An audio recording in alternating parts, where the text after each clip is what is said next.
Welcome to BSc Bihar state exam में आपका स्वागत है। आज हम लोग बीएसएससी इंटर लेवल का जो वैकेंसी निकला है उसी के लिए किरण पब्लिकेशन द्वारा वॉल्यूम 3 के माध्यम से 20 सेट का प्रैक्टिस बुक निकाले गए। उसी प्रैक्टिस बुक में से प्रैक्टिस सेट 15 के मैथ के जितने भी इंपॉर्टेंट प्रश्न पूछे गए सारे का इस वीडियो में डिस्कशन करेंगे। वीडियो शुरू करने के पहले चैनल को सब्सक्राइब कर ले, साथ ही बेल बटन को दबा दें ताकि आने वाले प्रत्येक वीडियो का नोटिफिकेशन आपको समय पे मिल सके।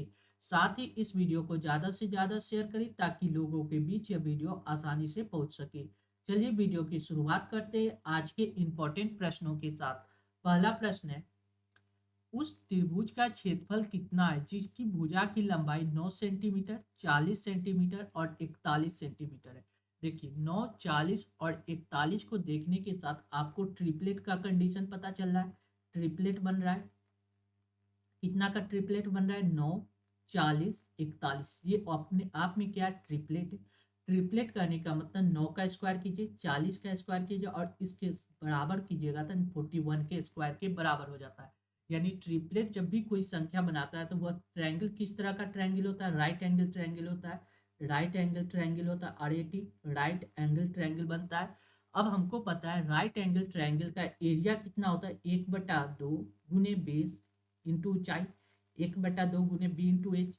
यानी 1/2 बेस कितना लेंगे? बेस इसमें से 9 सेंटीमीटर बेस ले लेंगे और हाइट कितना ले लेंगे? 40 सेंटीमीटर, 40। बस इसको सॉल्व कीजिए, 2 से काटिए, 2 दूना 4 यानी 9 दूना 18, 180 सेंटीमीटर स्क्वायर। इसका करेक्ट आंसर होगा कौन सा? ऑप्शन 1 इस प्रश्न का करेक्ट जवाब हो जाएगा। क्लियर है? नेक्स्ट अगला प्रश्न देखिए, लिख रहा है, किसी डीलर द्वारा एक वस्तु को 500 रुपये में बेचने पे उसे 25% का लाभ होता है। 25% का फ्रैक्शन वैल्यू होता है 1/4, ठीक है, लाभ होता है। वह दूसरी वस्तु को 10% हानि पे बेचता है और कुल मिलाकर उसे न तो लाभ होता है और न ही हानि। उसके लिए दूसरी वस्तु का क्रय मूल्य क्या था? यानी दूसरा वस्तु जो बेच रहा है उसका सीपी पूछ रहा है। तो देखिए क्या कर रहा है, किसी डीलर द्वारा एक वस्तु को 500 रुपये में बेचने पे 25% का लाभ होता है। 25% का लाभ मतलब 1/4। अगर किसी वस्तु का दाम 4 रुपया है तो उसको कितना में बेचेंगे? 5 रुपया में, 5 यूनिट पे, क्योंकि 25% का प्रॉफिट हो रहा है। यानी 4 का सामान 5 में बेच रहे हैं तो 25% का प्रॉफिट। और 5 यूनिट का वैल्यू कितना दिया गया? 500। 5 यूनिट का वैल्यू 500 दिया गया, यानी 4 यूनिट का वैल्यू कितना आ जाएगा? 400 रुपया। यानी पहला वस्तु का सीपी निकल जाएगा। फर्स्ट वस्तु का हम लोग सीपी कॉस्ट प्राइस कितना निकाल लिए? 400 रुपया। 400 रुपया पहला वस्तु का सीपी। अगर इसके हिसाब से देखें, इसके हिसाब से 400 रुपया के हिसाब से क्या करा है, वह दूसरी वस्तु को 10% के हानि पे बेचता है और कुल मिलाकर उसे न तो लाभ होता है और न ही हानि। अगर मान लीजिए दूसरा वस्तु का सीपी 400 रुपया होता तो उसको टोटल कितना पैसा होना चाहिए? 800 रुपया प्राप्त होता। यानी अगर उसने 500 का सामान बेच दिया, पहला वस्तु पे एसपी कितना कर रहा है? 500 रुपया का बेच रहा है। अब दूसरा वस्तु का एसपी कितना रखे कि वह 800 के बराबर आ जाए? तो देखिए 500 में कितना जोड़े कि 800 आ जाए? तो 300 रुपया। यानी दूसरा वस्तु का दाम अगर 400 रुपया कॉस्ट प्राइस है तो उसको सेलिंग कितना में करना पड़ेगा? 300 में। यानी 400 का सामान 300 में बेच रहे हैं तो कितना का लॉस हो रहा है? 100 रुपया का। क्वेश्चन में कह रहा है 100 रुपया नहीं, 10% की हानि हो रहा है। यानी 10% का वैल्यू कितना दिया गया? 100 रुपया। 10% का वैल्यू 100 रुपया है तो 100% यानी 100% का वैल्यू अगर निकालिएगा, एक जीरो इधर लगाएगा तो इधर भी एक जीरो लगाना होगा, 1000 रुपया। यानी दूसरा वस्तु का सीपी कितना आ गया? सेकंड वस्तु का सीपी 1000 रुपया। यानी करेक्ट आंसर ऑप्शन 1 इस प्रश्न का करेक्ट जवाब होगा कौन सा? ऑप्शन 1। क्लियर है? इस बात को एक बार और समझ लीजिए। हमने क्या किया, क्या करा है, 10% हानि पे बेचता है और कुल मिलाकर उसे न तो लाभ होता है और न ही हानि। यानी इसका प्रयोग करके हमने क्या किया, दूसरे सेकंड वस्तु का सीपी अपने मन से 400 रुपया मान लिया। अगर 400 रुपया मानने के कारण क्या होगा? 4 दून 8, यानी टोटल 800 रुपया में सामान बेचना होता। उसने पहला सामान को 500 रुपया में बेच दिया और दूसरा सामान को कितना में बेचे कि उसको 800 रुपया प्राप्त हो जाए? तो दूसरा सामान को 300 रुपया में। यानी 400 का सामान 300 में बेचेगा। यानी 400 रुपया का अगर सामान होता तो उसको कितना में बेचना था? 300। इसके हिसाब से उसको कितना का लॉस हो रहा है? 100 रुपया का। जबकि क्वेश्चन में क्या कर रहा है, 100 रुपया नहीं 10% का हानि हो रहा है। कितना? 10% का हानि। यानी 10% का वैल्यू 100 रुपया, तो 100% का वैल्यू सीपी निकाल दे 1000 रुपये। यानी करेक्ट आंसर ऑप्शन 1 इस प्रश्न का करेक्ट जवाब हो गया। नेक्स्ट अगला क्वेश्चन देखिए, लिख रहा है माना कि n 3 अंकों का धनात्मक पूर्णांक इस प्रकार है कि n का इकाई का अंक अभाज्य है और n के सभी अंकों का गुणनफल भी अभाज्य है, तो n के संभावित मानों की संख्या ज्ञात कीजिए। क्या कर रहा है, n जो है 3 अंकों का धनात्मक संख्या है, ठीक है। n के बारे में हम लोग क्या करते हैं, 3 अंकों का धनात्मक संख्या यानी x होगा, y होगा, z, ये 3 अंकों की। अब क्वेश्चन में क्या करा, n का इकाई अंक, इकाई का अंक ये वाला होता है, ठीक है। इकाई का अंक क्या होना चाहिए, n के इकाई का अंक अभाज्य है। देखिए ये वाला क्या होगा, सिंगल डिजिट होगा। सिंगल डिजिट में अभाज्य संख्या कितनी बनती है, देखिए सिंगल डिजिट का अभाज्य संख्या अगर देखिएगा तो कौन कौन होता है, 2 होता है। 2 के बाद कितना होगा अभाज्य संख्या, 3 होगा। 3 के बाद कितना होगा, 5 होगा। 5 के बाद कितना होगा, 7 होगा। यानी 7 के बाद और कोई नहीं, यानी सिंगल डिजिट का अभाज्य संख्या कितनी बनता है, 4 बनता है।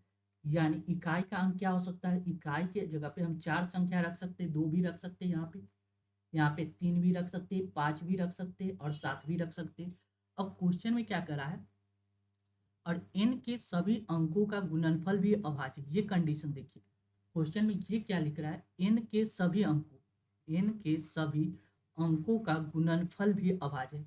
अगर अभाज्य संख्या कोई दिया गया है और उसके अंकों का गुणनफल करेंगे तो वह अभाज्य होगा, कभी नहीं होगा। जैसे देखिए x दिया गया है, y दिया गया है, z दिया गया। मान लीजिए z की जगह पे अगर हम 2 रखते हैं, ठीक, x की जगह पे अगर कोई भी संख्या रखते हैं, अभाज्य संख्या ही रखते हैं, 2 ही रखते हैं, तो ये एक्स की जगह पे 1 रखते हैं, तो 1 × 2 × 2 कीजिएगा तो ये कितना आ जाएगा, 2 दूना 4, यानी ये संख्या क्या हो जाएगा, भाज्य हो जाएगा। जबकि हमको क्या चाहिए, ये ऐसी कंडीशन बनना चाहिए कि हर स्थिति में क्या हो, अभाज्य बने। यानी अभाज्य बनने के लिए क्या होना चाहिए, देखिए अभाज्य में किससे मल्टीप्लाई करें कि वो अभाज्य हो। अभाज्य का कंडीशन होता है 1 मल्टीप्लाई इटसेल्फ। अभाज्य का मल्टीप्लीकेशन होता है 1 मल्टीप्लाई इटसेल्फ, यानी एक और उसको खुद से ही सिर्फ मल्टीप्लाई किया जा सकता है। यानी x के जगह पे हम 1 रख सकते हैं, y की जगह 1 रख सकते हैं और z की जगह पे कंडीशन के हिसाब से 2 भी रख सकते हैं, 3 भी रख सकते हैं, 5 भी रख सकते हैं, 7 भी रख सकते हैं। यानी x और y का फिक्स वैल्यू कितना होगा, 1 और 1। यानी ये तो फिक्स हो गया 1 1, या तो 2 होगा। ये अब इसको मल्टीप्लाई कीजिएगा तो ये अभाज्य बनेगा। 1 1 3 हो जाएगा, ये भी अभाज्य बनेगा। 1 1 5 होगा, ये भी अभाज्य बनेगा। और 1 1 7 होगा। यानी टोटल कितनी संभावित मान बन सकता है, 4। यानी ऑप्शन 3 इस प्रश्न का करेक्ट जवाब होगा। कौन सा, ऑप्शन 3। क्लियर है, इसको समझने के लिए हमने इतना एक्सप्लेन किया है। क्लियर है। नेक्स्ट अगला प्रश्न देखिए, लिख रहा है अनिल की आय रमेश की आय से 18% अधिक है। रमेश की आय अनिल की आय से कितना परसेंट कम होगा। देखिए 18% अधिक है, कहने का मतलब क्या है, देखिए अनिल की आय रमेश की आय से, अनिल है और यहाँ पे रमेश है, ठीक है। अनिल की आय रमेश की आय से 18% अधिक है। यानी रमेश की आय अगर 100 यूनिट है, अनिल की आय कितना होगा, 118 यूनिट। ये बात क्लियर है।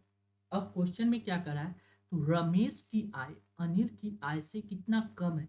यानी रमेश की आय कितना कम है, 18 कम है, किससे, 118 से। यानी 118 मल्टीप्लाई 100 कीजिए, परसेंटेज वैल्यू निकाल दीजिए। देखिए 2 से काटिएगा तो 9 मरते 18 कट जाएगा, 2 से काटिएगा तो ये कट जाएगा, कितना, 2 पचे 10, 2 नंबर 18, 59। यानी 900 बटा कितना आ जाएगा, 59। 59। आप इसको डायरेक्ट न काट कर क्या कीजिए, इसको 59 को हम क्या करते हैं, 900 बटा 60 मान लेते। तो जीरो से जीरो कैंसिल, 3 से काटिएगा 3 दूना 6, 3 3 9 30, 2 से काटिएगा तो 15 मरते कट जाएगा।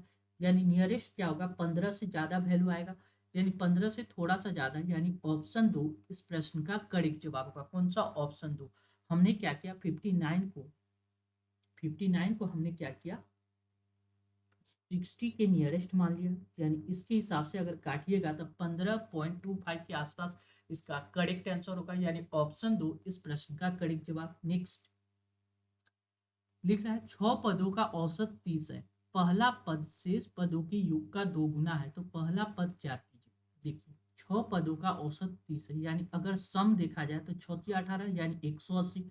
यानी 6 पदों का योग कितना हो जाएगा, 180। क्वेश्चन में क्या करा है, पहला पद शेष पदों की योग का दोगुना है। देखिए ये होगा पहला पद होगा, फर्स्ट फर्स्ट पद यहाँ पे होगा, ठीक। उसके बाद second, third, fourth, fifth, six, यानी पहला पद शेष पदों की योग का दुगना है। मान लीजिए इन सभी का सम हमने क्या मान लिया, सम हमने एक्स मान लिया, ठीक, एक्स। तो पहला पद क्या होगा, पहला पद क्या होगा, सभी की सम का दुगना, ये संख्या कितना हो जाएगा, 2x हो जाएगा। अब क्वेश्चन में हमने क्या देखा, क्वेश्चन में देखा कि 6 पदों का औसत 30 है, तो सम कितना आ गया 180, यानी सभी 6 संख्या का सम कितना होगा 180।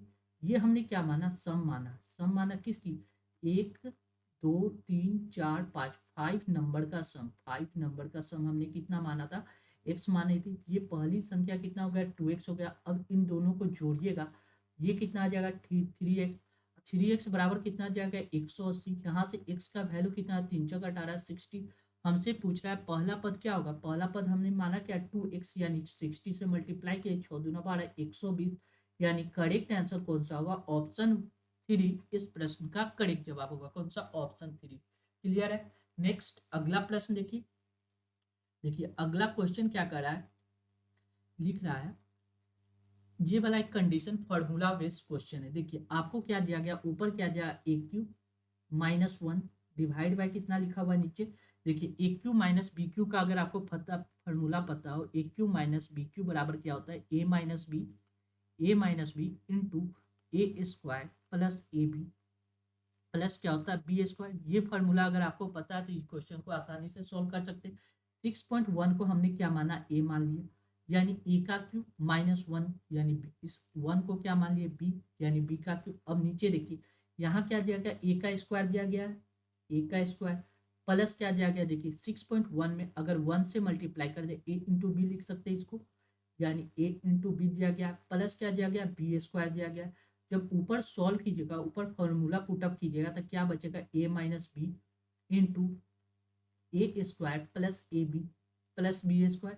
नीचे क्या बच रहा है, A square plus A B plus क्या बच रहा है, बी स्क्वायर। ये वाला से ये कैंसिल हो जाएगा, तो रिजल्टेड वैल्यू क्या आएगा, ए माइनस बी, यानी ए की जगह पे हमने कितना माना था 6.1, माइनस बी की जगह पे 1 कीजिएगा तो ये कितना आ जाएगा 5.1, यानी करेक्ट आंसर ऑप्शन 4 इस प्रश्न का करेक्ट जवाब होगा। कौन सा, ऑप्शन 4। आपको इस क्वेश्चन को एग्जाम में इतना सॉल्व नहीं करना, आप डायरेक्ट 6.1 में से एक को घटाते आप 5.1 आपका करेक्ट आंसर प्राप्त हो जाता है। क्लियर है। नेक्स्ट अगला प्रश्न देखिए, लिख रहा है नमिता ने 9,000 रुपये जमा किए, जो 3 वर्ष के बाद साधारण ब्याज पे 10,200 रुपये हो गए। यदि ब्याज 2% अधिक होता तो उसको कितना राशि होता। यदि 9,000 रुपये पे 3 वर्ष का 2% के हिसाब से ब्याज अगर एक्स्ट्रा मिलता है तो उसको कितना अमाउंट चुकाना पड़ता। ऐसे तो 10,200 रुपया दे रहा है, अगर 9,000 रुपया पे 3 वर्ष का 2% की दर से इंटरेस्ट कितना हो जाता, तो ये इंटरेस्ट अगर निकालिएगा, डबल जीरो से डबल जीरो के 9 × 27 27 दूना 9 × 27 हो जाएगा, जीरो 27 दूने 2 7 दूना 14 और 2 दूना 4 1 5 540 रुपया, यानी कितना आ जाएगा 540 रुपया उसको क्या करना है, एक्स्ट्रा और देना पड़ेगा। ये पैसा उसको एक्स्ट्रा देना पड़ेगा, यानी पहले दे रहा था 10,200, अब 540 रुपया एक्स्ट्रा दीजिएगा, तो ये कितना हो जाएगा 5 6 7, यानी 10,740 रुपया, यानी करेक्ट आंसर ऑप्शन 2 इस प्रश्न का करेक्ट जवाब होगा। कौन सा होगा, ऑप्शन 2। इसमें हमने क्या किया, 10,200 में हमने क्या किया 540 रुपया को ऐड कर दिए, यानी करेक्ट आंसर कितना आ गया 10,740 रुपया, यानी ऑप्शन 2 इस प्रश्न का करेक्ट जवाब। नेक्स्ट अगला प्रश्न देखिए, देखिए अगला क्वेश्चन क्या कर रहा है समझिए, लिख रहा है 66 सेंटीमीटर की चांदी 2 मिलीमीटर व्यास वाले एक तार में ढाला जाता है, तो तार की लंबाई ज्ञात कीजिए। देखिए जब भी कोई चीज को तार के रूप में, तार क्या चीज के रूप में होता है, बेलन के रूप में होता है, बेलन के रूप में होता है। हमको पता है बेलन का आयतन क्या होता है, कोई भी चीज अगर लंबाई उसका क्या चीज से पता चलेगा, आयतन से पता चलेगा। तो बेलन का आयतन का अगर आपको फॉर्मूला पता है तो आप सॉल्व कर सकते हैं। बेलन का आयतन होता है पाई आर स्क्वायर एच, बेलन का आयतन क्या होता है पाई आर स्क्वायर एच। अब क्वेश्चन में देखिए 2 सेंटीमीटर व्यास दिया गया, यहाँ व्यास 2 mm दिया गया, तो यहाँ से रेडियस कितना हो जाएगा 1 mm, 1 mm। आपको देखिए क्वेश्चन में क्या दिया, यहाँ सेंटीमीटर यहाँ मिलीमीटर। आपको एक कंडीशन पता होना चाहिए, 1 सेंटीमीटर बराबर कितना होता है 10 mm, 10 mm होता है, यानी 1 mm बराबर हम लोग क्या लिख सकते हैं, 1/10 cm लिख सकते हैं, 1/10 cm। अब हमको क्या चाहिए, 1 mm का ही वैल्यू चाहिए, यानी 1 mm की जगह पे हम क्या लिख सकते हैं, 1/10 cm लिख सकते हैं। यानी रेडियस हमको कितना प्राप्त हो गया, 1/10 cm। यानी 1 mm बराबर 1/10 cm लिख सकते हैं। क्लियर है। अब क्वेश्चन में देखिए, बेलन का आयतन पाई, पाई की जगह पे क्या रखेंगे, 22/7 इंटू आर, रेडियस कितना दिया गया, 1/10, 1/10 का होल स्क्वायर, ठीक है, सीएम में मल्टीप्लाई।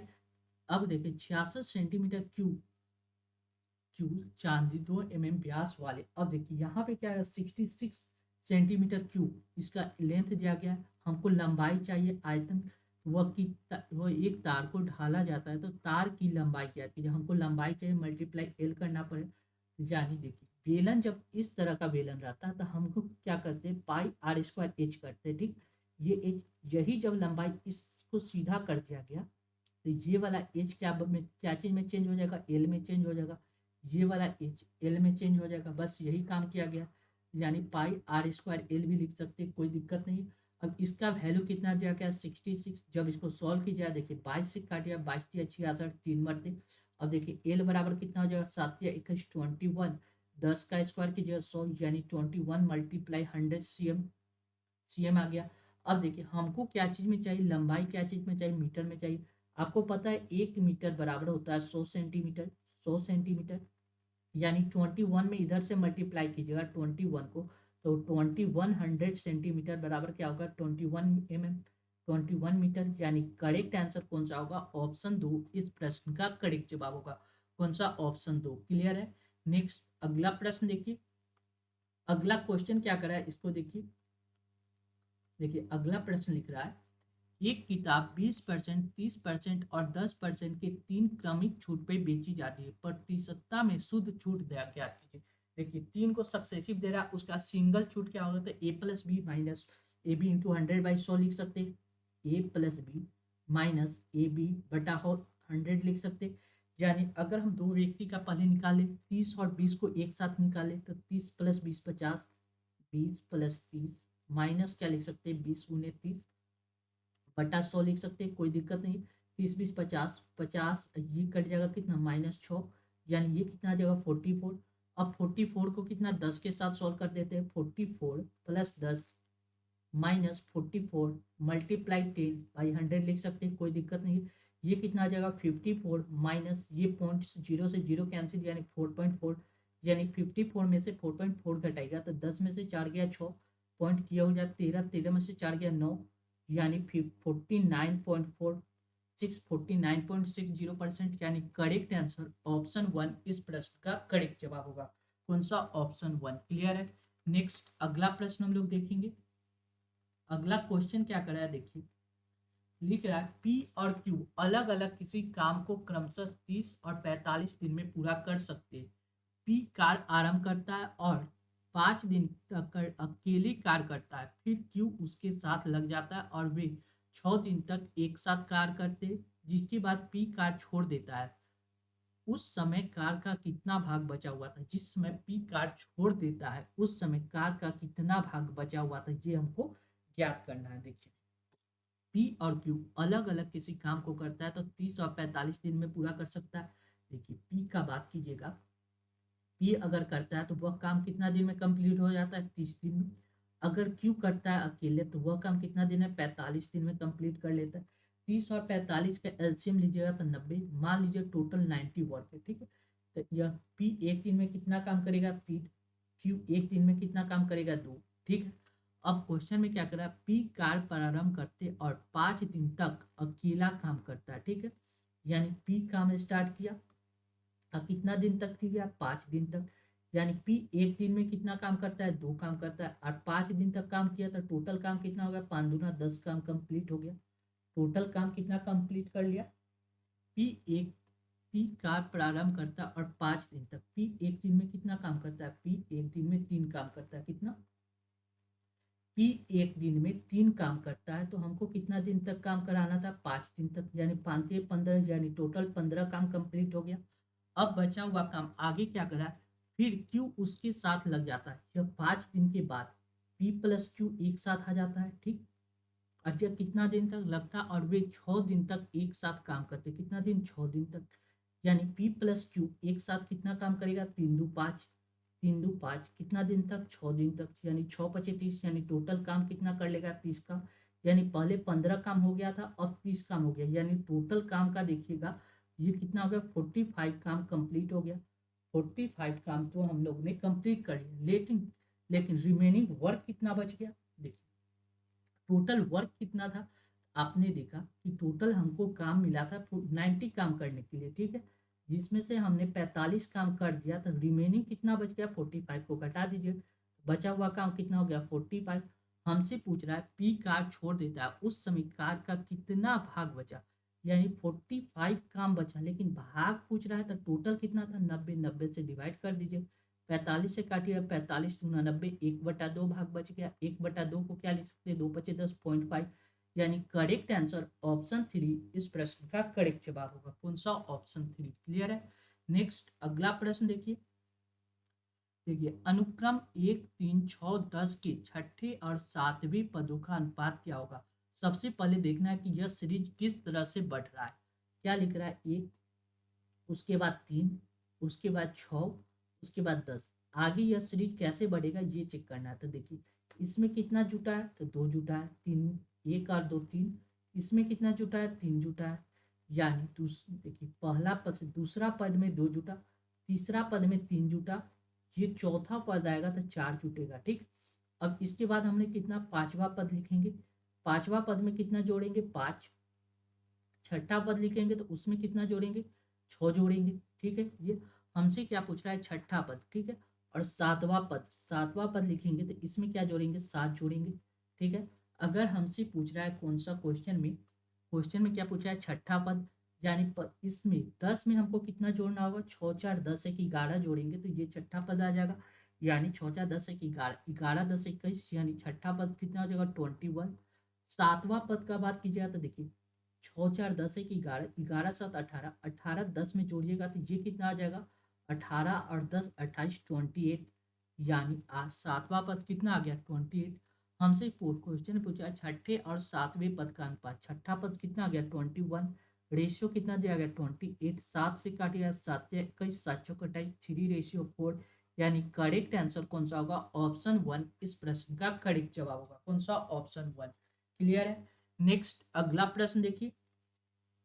लिख रहा है एक समान चाल से चल रही कोई ट्रेन एक खंभे को 3 सेकंड में और 700 मीटर लंबे पुल को 10 सेकंड में पार करती है, तो ट्रेन की चाल क्या कीजिए। देखिए हमको क्या पता है स्पीड बराबर क्या होता है? नॉर्मल सी बात है, स्पीड बराबर क्या होता है? Distance upon time. क्या होता है? Distance upon time.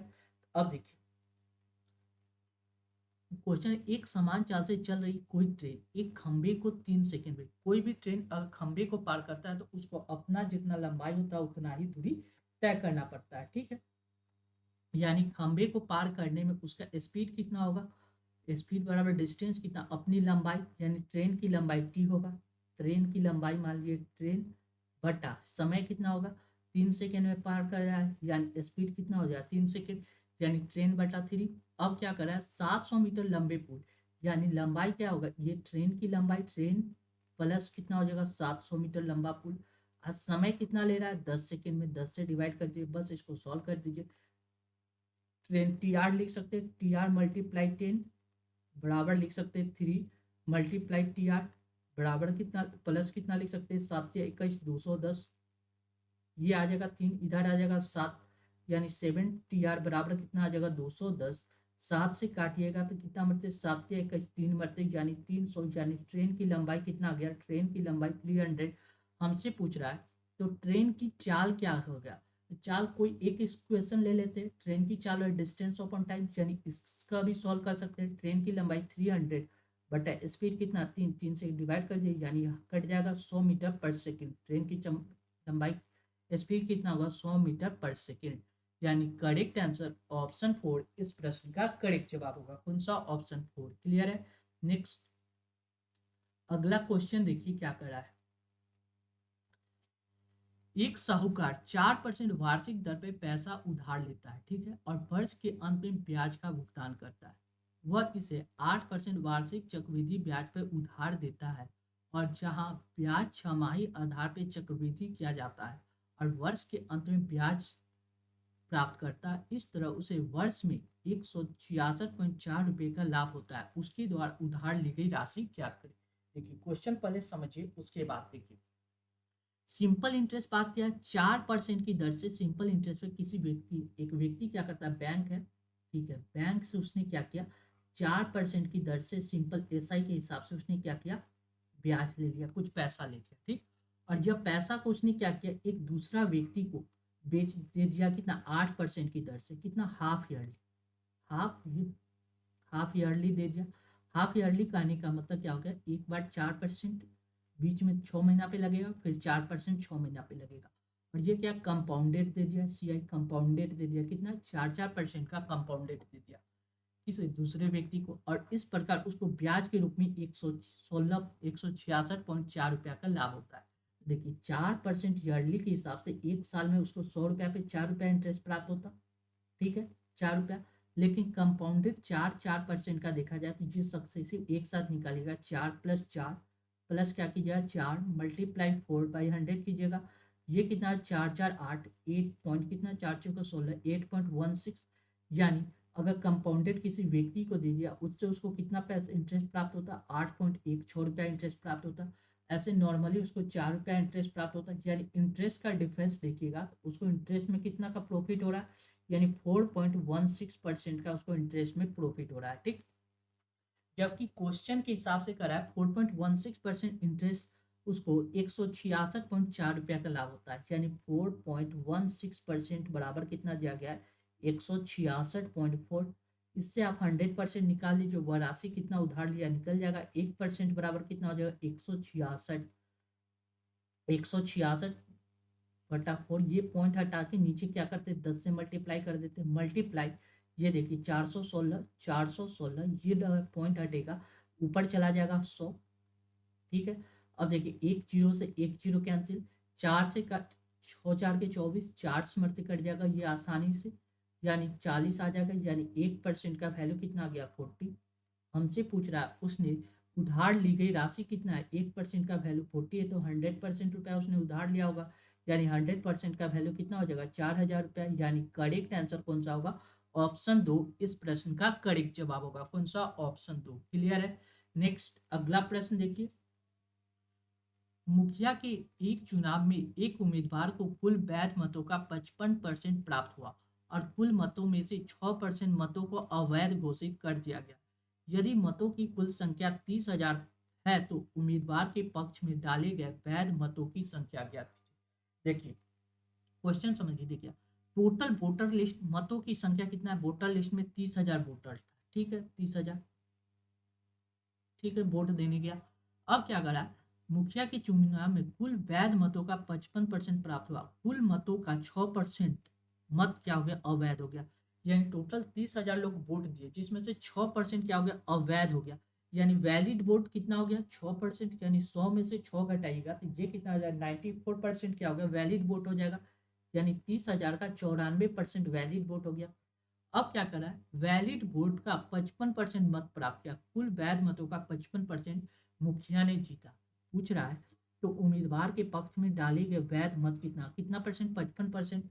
इसका क्या कीजिए, 55% निकाल दीजिए, यही आपका रिजल्टेड वैल्यू आ जाएगा। डबल जीरो से डबल जीरो कैंसिल, इस डबल जीरो से ये डबल जीरो कैंसिल, बस इसको मल्टीप्लाई करना है। 4 के 12 के 2 हासिल 1, 9 × 27 से कटाई 200, 282 मल्टीप्लाई 55, 55 से मल्टीप्लाई किए, 5×10 की 0 हासिल 1, 8×25 = 40, 40 और 5×10 = 50, 50 आई के 51 की 1 हासिल 5, 5×10 10 और 8×25 = 40, 40 और 10 50, 50, 5 55 की 5 हासिल 5 और 5×10 5 15। यानी कितना जो 15510। यानी करेक्ट आंसर कौन सा होगा, ऑप्शन 1 इस प्रश्न का करेक्ट जवाब होगा। कौन सा, ऑप्शन 1। आपको हमने कैलकुलेशन के लिए इसको स्लो मेथड में बताया, क्या कि पहले हमने इस 5 को क्या किया, इस वो 2 से मल्टीप्लाई किए, ठीक, 5×10 आ गया। फिर इस 5 को इस 8 से मल्टीप्लाई किए तो 5×8 = 40, और ये पीछे वाला से मल्टीप्लाई होगा, 5×10 40 और 10 कितना हो गया, 50। इसको ऐसे ही सॉल्व कीजिएगा, आपको रिजल्टेड वैल्यू आ जाएगा। कभी किसी क्लास में आपको कैलकुलेशन भी सिखा देंगे। नेक्स्ट क्वेश्चन समझिए।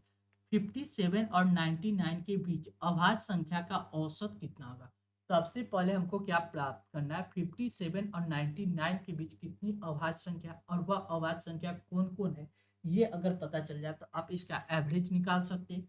तो हमको कहाँ से प्राप्त करना है, 57 से लेके कितना तक, 99 तक। ठीक है, अब देखिए 57 के बाद 60 तक में कौन सा अभाज्य संख्या होता है, 59 एक अभाज्य संख्या, कौन 59। ठीक हो गया। अब देखिए 60 से लेकर 70 तक बात किया जाए तो 61 एक अभाज्य संख्या बनता है और उसके बाद बनता है 67, दो को अभाज्य संख्या बनता है। ठीक है, अब देखिए 70 से लेकर 80 तक का बात की जाए तो यहाँ पे आपको तीन अभाज्य संख्या बनता है, कौन कौन, 71 एक अभाज्य संख्या बनता है, 73 अभाज्य संख्या बनता है और कौन बनता है, 79 एक अभाज्य संख्या बनता है। ठीक है, अब यहाँ हो गया। अब हमको लेते 80 से लेकर 90 तक यानी 80 से लेकर 90 तक का कौन कौन अभाज्य संख्या, तो आपको दो अभाज्य संख्या बनता है, 83 बनेगा और 89 बनेगा, कौन सा 89। अब देखिए अब 90 से लेकर 99 तक केवल एक अभाज्य संख्या बनता है, कौन सा 97, और 97 बस इस सभी को ऐड कर दीजिए और नंबर ऑफ डिजिट से डिवाइड कर दीजिए।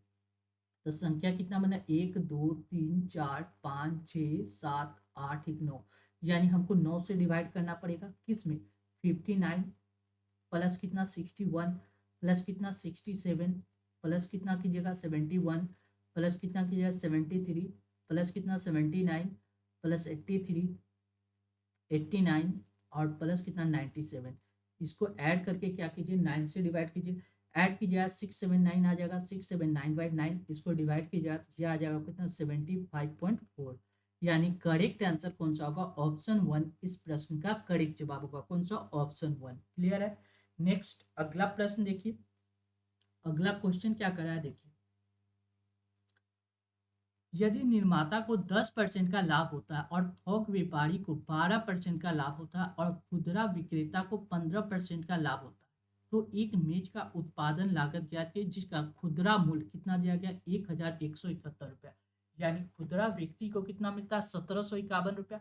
यानी इससे पहले वाला हमको क्या चाहिए, निर्माता का प्रॉफिट चाहिए। निर्माता मान लीजिए एक निर्माता को n रुपया लगता है, शुरू में वह n रुपया लगाता है निर्माता, वह क्या करता है 10% प्रॉफिट पे बेचता है, n रुपया लगाता है और 110/100 पे बेच देगा। ठीक है, फिर जो थोक व्यापारी क्या करेगा, उसको एक 12% प्रॉफिट पे बेचेगा, 112/100। ये थोक व्यापारी किसके पास गया, खुदरा व्यापारी के पास। खुदरा व्यापारी क्या किया, उसको 15% लाभ पे बेच दिया, यानी 115/100।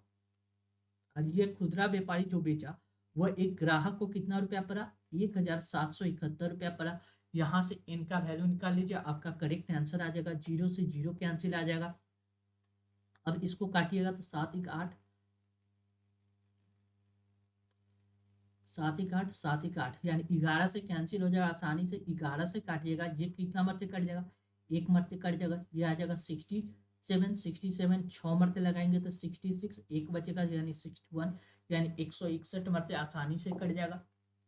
अब देखिए 6 7 1 8 बच रहा है, यानी 2 से नहीं कटेगा।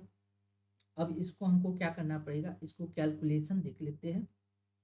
2 से काटिएगा, ये कट जाएगा 2 × 5 = 10, ये 2 से कट जाएगा कितना, 2 × 5 = 10, 2 × 6 = 12, 56 मरते। अब 56 ये आ जाएगा आपको कितना, मल्टीप्लाई कर दीजिए, n बराबर आपको आ जाएगा कितना 161 multiply 100 multiply 100 multiply 5 divide by कितना आ जाएगा 56 मल्टीप्लाई 115। बस इसको जब सॉल्व कीजिएगा तो ये आपको कट के आपको कितना रिजल्टेड वैल्यू दे देगा, आपको 1200 के आसपास दे देगा, 1250 रुपया का रिजल्टेड वैल्यू देगा, कितना 1250। बस आपको इसको कैलकुलेशन करना है, आपका रिजल्टेड वैल्यू आ जाएगा, यानी ऑप्शन 3 इस प्रश्न का करेक्ट जवाब होगा, कौन सा, ऑप्शन 3। क्लियर है। नेक्स्ट अगला प्रश्न देखिए।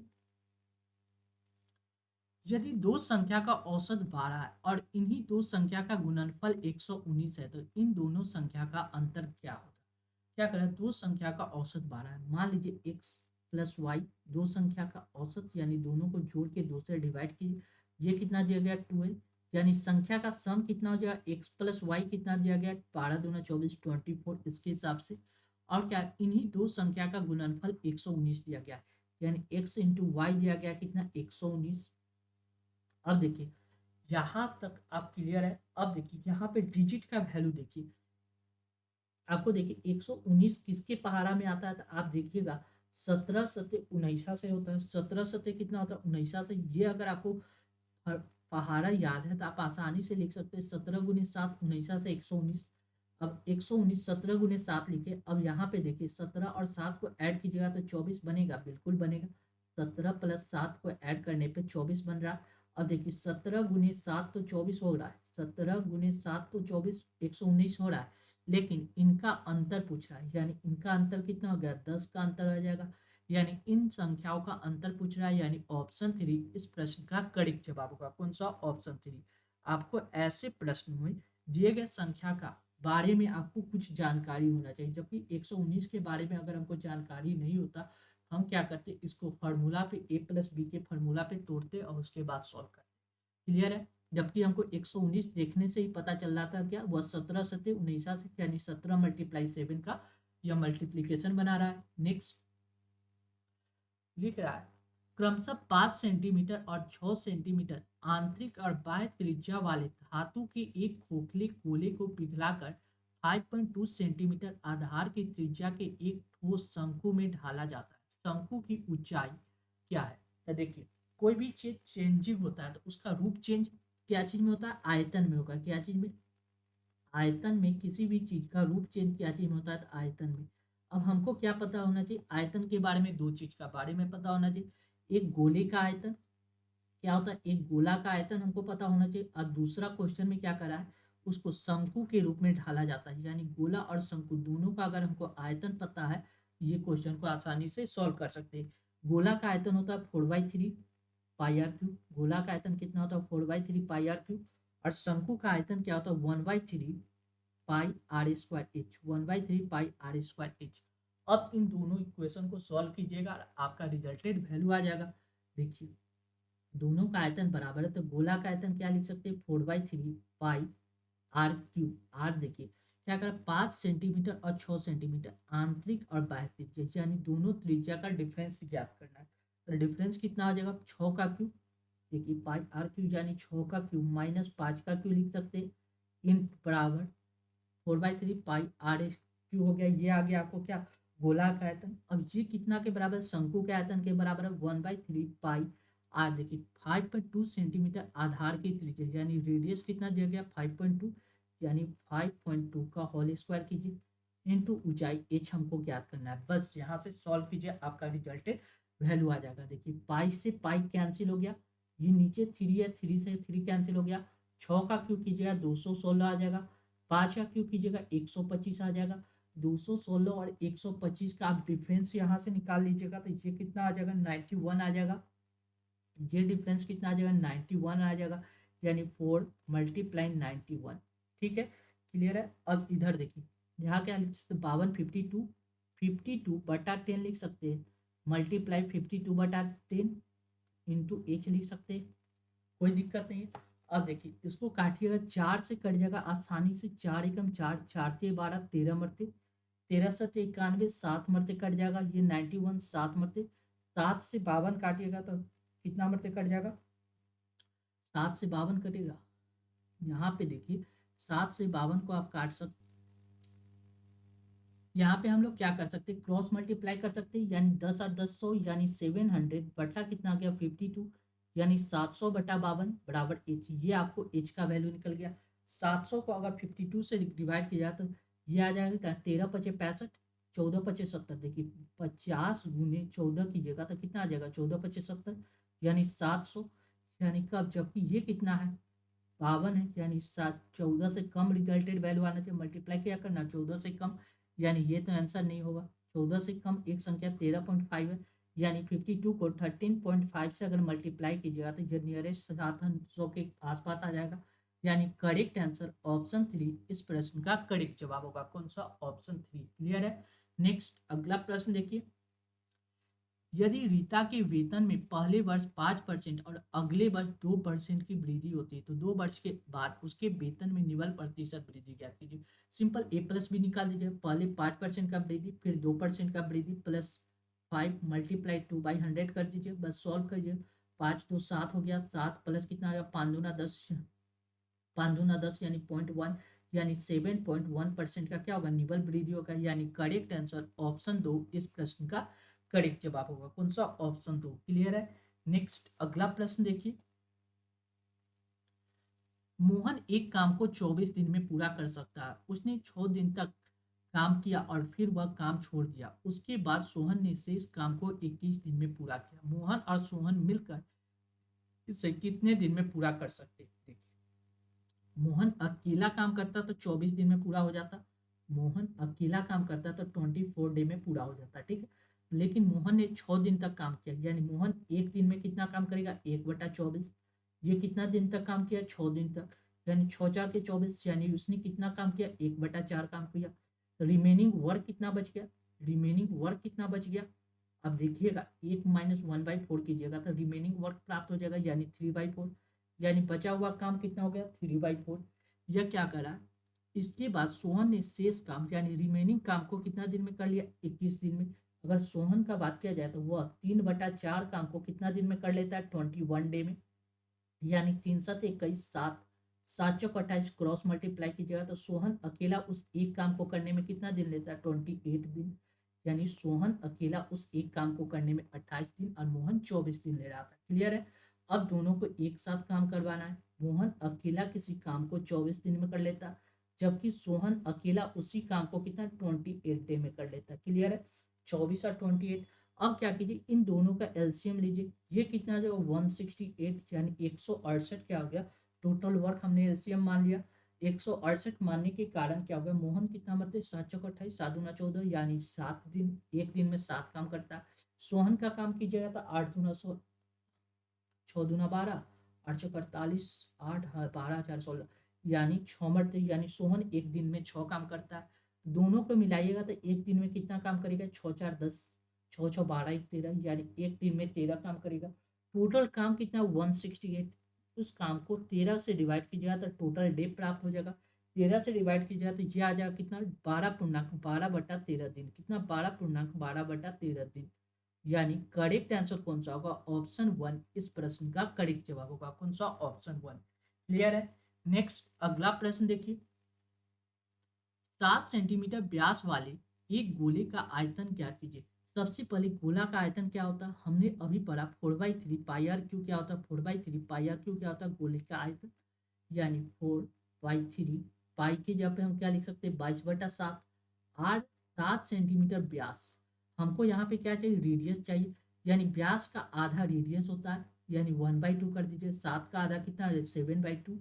और इसका क्या करना है, क्यू करना है। बस इसको सॉल्व कर दीजिए, आपका रिजल्टेड वैल्यू प्राप्त हो जाएगा। कितना, 4/3 मल्टीप्लाई 22/7 मल्टीप्लाई 7 मल्टीप्लाई 7 मल्टीप्लाई 7, नीचे में कितना आ जाएगा, 2 × 2 × 2। देखिए 2 से काटिएगा 11 मरते, ये 2 दूना 4 कैंसिल हो जाएगा। ये 7 से काटिएगा 7 कैंसिल हो जाएगा।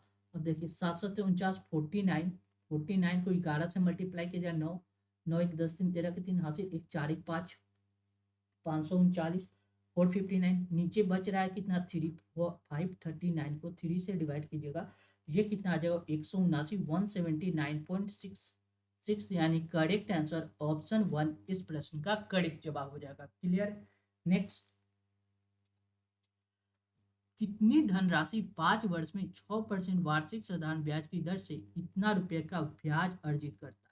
देखिए 1600 1800 रुपया का हमको कितनी क्या चाहिए, इंटरेस्ट चाहिए।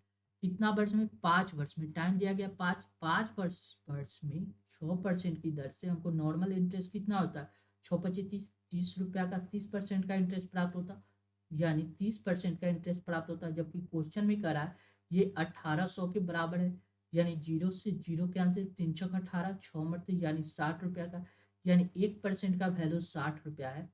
हमने 1 रुपया लेते हैं तो 60 रुपया, जबकि ब्याज यानी टोटल 100% हमने लेंगे, यानी टोटल पैसा कितना होता है, 100%, यानी 60,000 6,000 रुपया। यानी करेक्ट आंसर कौन सा होगा, ऑप्शन 2 इस प्रश्न का करेक्ट जवाब होगा। कौन सा, कितनी धनराशि हो जाएगा, 6,000 रुपया। क्लियर है। नेक्स्ट, क्या करा है, पानी की कुछ मात्रा में, इस मात्रा में 4 गुना दूध की मात्रा मिलाई जाती है और अब मिश्रण का मात्रा 7.5 लीटर हो जाता है। मिश्रण में 90% दूध होने के लिए मिश्रण में कितना और दूध मिलाया जाना चाहिए। देखिए क्वेश्चन को समझिए, क्या करा है, मिश्रण में 90% दूध होने के लिए, 90% दूध होने के लिए इसमें कितना और मात्रा मिला रह जाने, पानी की कुछ मात्रा, इस मात्रा में 4 गुना दूध की मात्रा मिलाई जाती है। यानी मिल्क और वाटर, पानी 4 गुना दूध की मात्रा मिलाई जाती है। एक तरफ मिल्क है, एक तरफ वाटर, एक तरफ मिल्क है और दूसरी तरफ वाटर है, ठीक है। यानी दूध और पानी, क्या करा है, इस मात्रा में 4 गुना दूध की मात्रा मिलाई जाती है। अगर पानी 1 भाग है तो इसका दूध कितना भाग होगा, 4 भाग होगा। ये क्वेश्चन के हिसाब से करा है, ठीक है।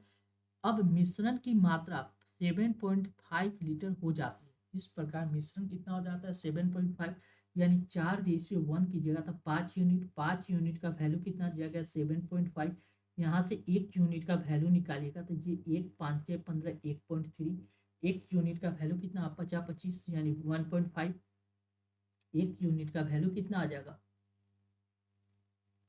1 यूनिट का वैल्यू आ जाएगा 5 × 5 50 25 यानी 1.5। 1 यूनिट का वैल्यू आ गया 1.5 और यहाँ से 4 यूनिट का वैल्यू ज्ञात कीजिएगा 6 यानी 6। अब क्वेश्चन में क्या करा है, देखिए मिश्रण में 90% दूध होने के लिए मिश्रण में कितना और दूध मिलाना चाहिए। अब देखिए 90%, मिश्रण में 90% दूध होने के लिए, दूध अगर 90% है, 90% का मतलब कितना होता है, 9/100। मान लीजिए, छोड़िए कोई दिक्कत नहीं। हमने क्या किया, यहाँ मिल्क है, नीचे वाटर है, ठीक। मिल्क में हमने 6 यूनिट लिया था मिल्क, और वाट टोटल मिला के टोटल मात्रा कितना था, 7.5 लीटर का। टोटल मिश्रण कितना था, 7.5 लीटर का। हमने क्या किया, मिल्क में हमने क्या किया, x यूनिट मिला दिया। जब मिल्क में मिलाएंगे x यूनिट तो वाटर यानी टोटल, टोटल मिश्रण है, टोटल मिश्रण है यहाँ पे, मिश्रण, ठीक। नीचे देखिए, ऊपर मिल्क लिखे, नीचे लिखे टोटल मिश्रण। तो मिल्क कितना है, 6 यूनिट। 6 यूनिट में अगर x यूनिट मिल्क में मिलाएंगे, मिश्रण भी तो x यूनिट बढ़ जाएगा। ये तो बात क्लियर है। अब ये बढ़ने के कारण मिल्क की मात्रा कितना, 90%। 90%, 90/100 यानी 90% मतलब करने 100 में 90 यूनिट मिल्क हो जाएगा। इस जीरो से जीरो कैंसिल, क्रॉस मल्टीप्लाई कीजिएगा तो 60 प्लस कितना हो जाएगा 10x बराबर कितना, 7.5 × 9, 7.5 × 9 कितना, 9×5 के 5 हासिल 4, 9 × 3 = 63, 9×5 की 5 हासिल है 9 × 3 = 4 कितना हो जाएगा 67, 67.5। अब देखिए प्लस कितना हो जाएगा 9x, ये 9x इधर आके घट जाएगा तो कितना हो जाएगा x, ये 60 इधर आके घट जाएगा कितना 7.5, यानी x बराबर कितना आ गया 7.5। हमसे पूछ रहा है उस मिश्रण में कितना दूध मिलाया गया, तो 7.5 लीटर, यानी करेक्ट आंसर ऑप्शन 4 इस प्रश्न का करेक्ट जवाब होगा। कौन सा, ऑप्शन 4। क्लियर है। नेक्स्ट अगला प्रश्न देखिए, अगला क्वेश्चन क्या करा है उसके हिसाब से सॉल्व करेंगे। अरविंद विलास एवं करमेन एक व्यवसाय में 49,000 रुपये का निवेश करते। अरविंद विलास से 5,000 रुपये अधिक का निवेश करता है और विलास करमेन से 4,000 रुपये अधिक निवेश करता है और 98,000 रुपये के कुल लाभ में विलास को कितना धनराशि प्राप्त होगा। ये अलग अलग कर रहा है, उसको एक साथ देख लेते हैं क्या करा है। एक तरफ अरविंद है, 3 व्यक्ति का चर्चा हो रहा है, कौन कौन, अरविंद, ठीक है, एक तरफ विलास और एक व्यक्ति को ने करमेन, ठीक है। एक व्यवसाय में 49,000 रुपये का निवेश करते, ये बात क्लियर है। क्वेश्चन में क्या करा है, अरविंद विलास से 5,000 रुपये अधिक, अरविंद जो है विलास से क्या करता है 5,000 रुपया अधिक निवेश करता है, ठीक है। और क्या करा है, और निवेश करता है, और विलास जो है करमेन से 4,000 रुपया अधिक, ये जो विलास है किससे, करमेन से 4,000 रुपया अधिक निवेश करता है।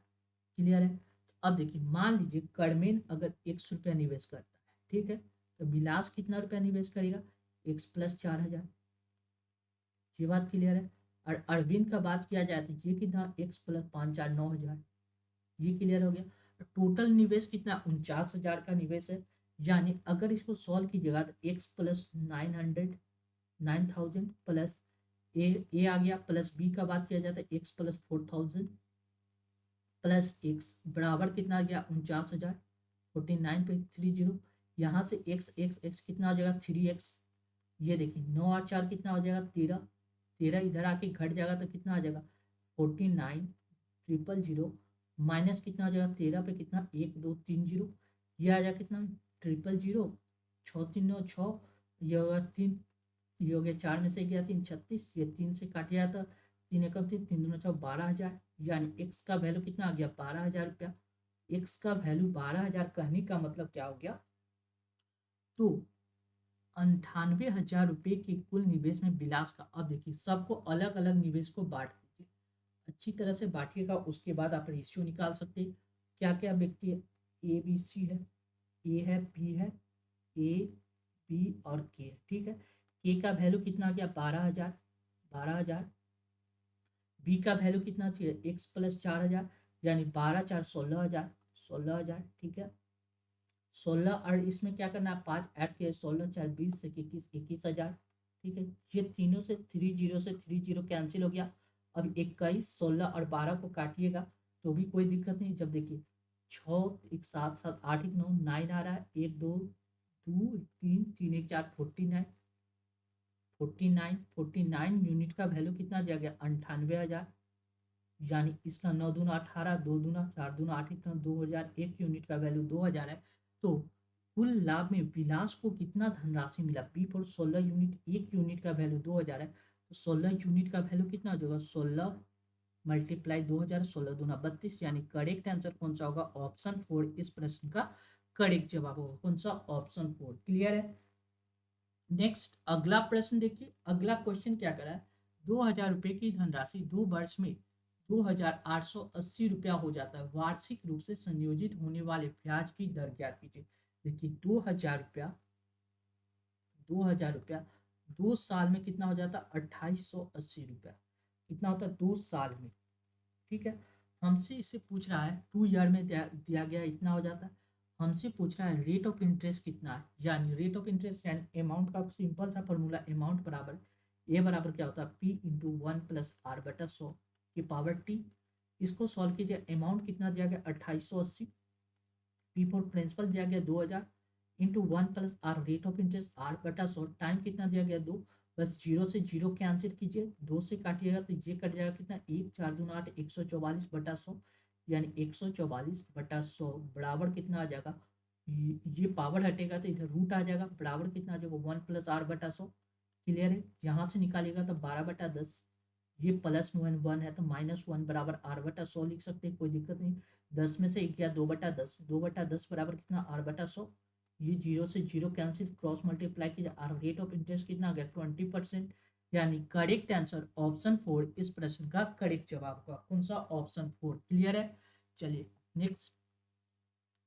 Thank you for watching this video. ऐसे ही इंपॉर्टेंट वीडियो पाने के लिए अपने channel BSc Bihar state exam को सब्सक्राइब कर लें, साथ ही इस वीडियो को ज़्यादा से ज़्यादा शेयर करें ताकि लोगों के बीच यह वीडियो आसानी से पहुंच सके। Thank you once again.